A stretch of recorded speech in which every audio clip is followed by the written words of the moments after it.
Le Cameroun, pays de loi et de constitution, possède un organe qui, sur le papier, incarne l'équilibre démocratique, le Conseil constitutionnel. Créé pour garantir la transparence des élections, il devrait être le gardien de la légitimité du pouvoir.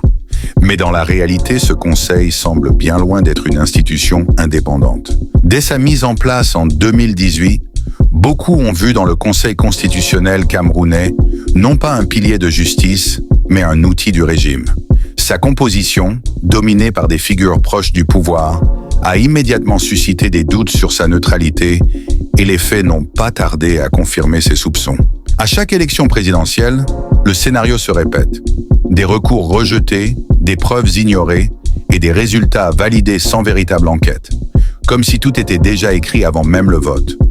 Dans un véritable état de droit, un conseil constitutionnel doit arbitrer sans crainte, sans faveur, au nom de la Constitution et du peuple. Mais au Cameroun, le Conseil constitutionnel ressemble davantage à une chambre d'enregistrement des volontés présidentielles. Son rôle semble réduit à entériner les décisions du régime, transformant la justice constitutionnelle en simple formalité politique. Pour comprendre ce contraste, il faut comparer avec d'autres modèles dans le monde. En France, par exemple, le Conseil constitutionnel est composé de personnalités diverses, nommées par plusieurs autorités, et il agit souvent contre le pouvoir exécutif lorsqu'une loi viole la Constitution. Aux États-Unis, la Cour suprême peut même bloquer un décret présidentiel. Elle est le symbole vivant de la séparation des pouvoirs. Mais au Cameroun, cette séparation est floue, voire inexistante. Tout semble concentré entre les mains d'un seul homme, Paul Biya. Les membres du Conseil constitutionnel camerounais, pour la plupart, doivent leur carrière et leur position au président lui-même. Comment alors pourrait-il contester son autorité? Ce déséquilibre institutionnel vide le concept même de démocratie de son sens. Le Conseil devient ainsi un instrument de validation politique, une machine bien huilée pour donner une façade légale à ce qui n'est en réalité qu'une fraude organisée.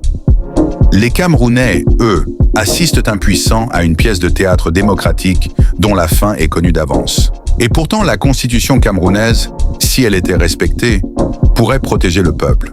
Elle prévoit la neutralité, la transparence et la responsabilité. Mais dans un système où le pouvoir crée, contrôle et récompense ses juges, la vérité perd tout son poids.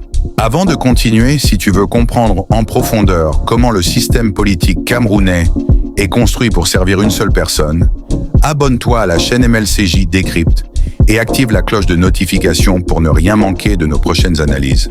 Ton soutien est essentiel pour faire entendre la voix de la vérité.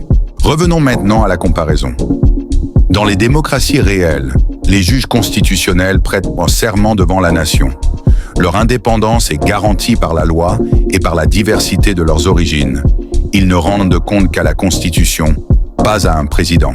Au Cameroun, la situation est inversée. Le Conseil constitutionnel rend des comptes à celui qui l'a nommé. Il ne protège pas la Constitution, il protège le régime. Cela explique pourquoi les contestations électorales n'ont jamais trouvé d'écho favorable, même face à des preuves accablantes. Souvenons-nous de l'élection de 2018. Les recours de l'opposition ont été balayés sans véritable examen. Les audiences se sont transformées en spectacles, où les juges riaient, plaisantaient et coupèrent la parole aux plaignants, un moment humiliant pour la démocratie. Dans une république normale, ces comportements auraient provoqué un scandale national. Mais ici, ils sont devenus la norme. Le Conseil constitutionnel ne rend pas la justice, il valide l'injustice, il ne protège pas la Constitution, il la trahit au nom du pouvoir. Paul Biya a compris depuis longtemps qu'un pouvoir ne se conserve pas seulement par la force, mais par le contrôle des institutions. En contrôlant le Conseil constitutionnel, il verrouille tout. La légitimité, la continuité et l'impunité. Et ce contrôle n'est pas le fruit du hasard. Il est le résultat d'une stratégie bien pensée.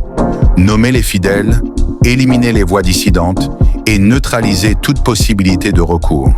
Ainsi, même en cas de contestation, le régime garde toujours le dernier mot. Mais jusqu'à quand? Car une institution qui trahit sa mission finit toujours par perdre sa crédibilité.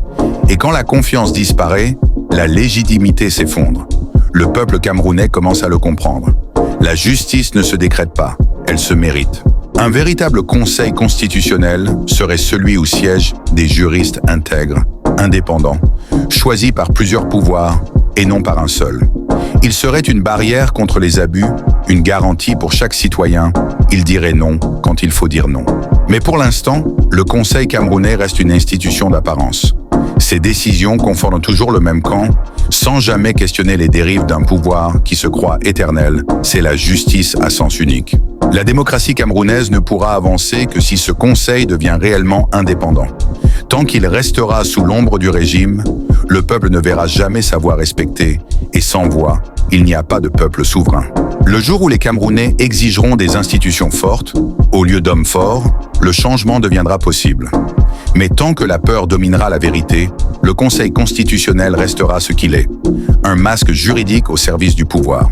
Le Conseil constitutionnel aurait pu être le cœur battant de la démocratie camerounaise. Mais aujourd'hui, il n'est que son ombre. Le Cameroun mérite mieux. Il mérite une justice qui ne tremble pas devant le pouvoir, mais qui s'élève pour le peuple.